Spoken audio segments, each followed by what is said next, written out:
The science of fasting. For most animals out in the wild, periods of feast and famine are the norm. Our remote ancestors did not often eat 4 or 5 meals a day. Instead, they would kill, gorge, lie around, and then have to go for long periods of time without having anything to eat. Our bodies and our genes were forged in an environment of scarcity, punctuated by the occasional massive blowout. These days, of course, things are very different. We eat all the time. Fasting, the voluntary abstaining from eating food or certain types of food, is seen as a rather eccentric, not to mention unhealthy, thing to do. Most of us expect to eat at least 3 meals a day and have substantial snacks in between. In addition to the meals and the snacks, we also graze. A milky cappuccino here, the odd biscuit there, or maybe a smoothie because it's healthier. Once upon a time, parents told their children not to eat between meals. Those times are long gone.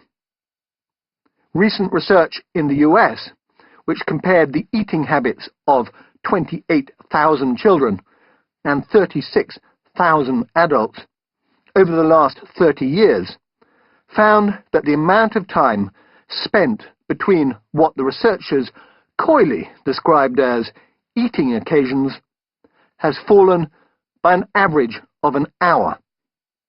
In other words, over the last few decades, the amount of time we spend not eating has dropped dramatically.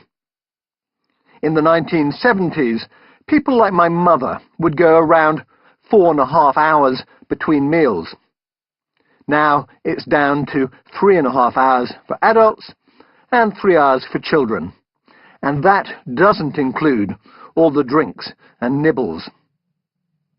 The idea that eating little and often is a good thing has partly been driven by snack manufacturers and by faddish diet books, but it has also had support from the medical establishment.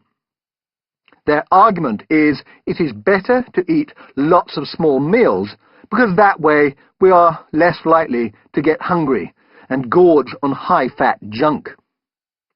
Now, I can appreciate the argument, and there have been some studies that suggest there are some health benefits to eating small meals regularly, as long as you don't simply end up eating more. Unfortunately, in the real world, that is exactly what happens.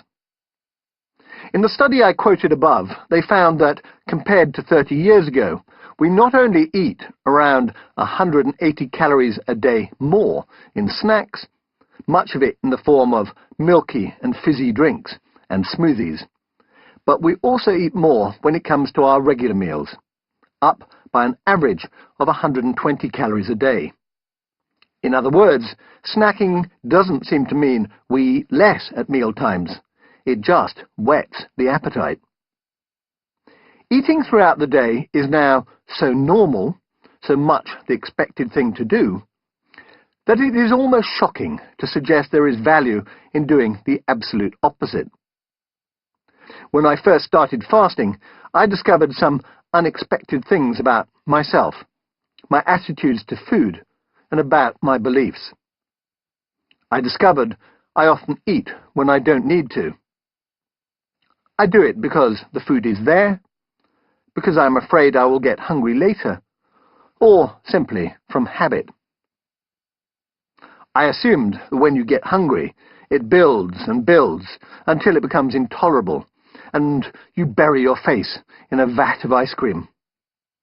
I found instead that hunger passes, and once you have been really hungry, you no longer fear it. I thought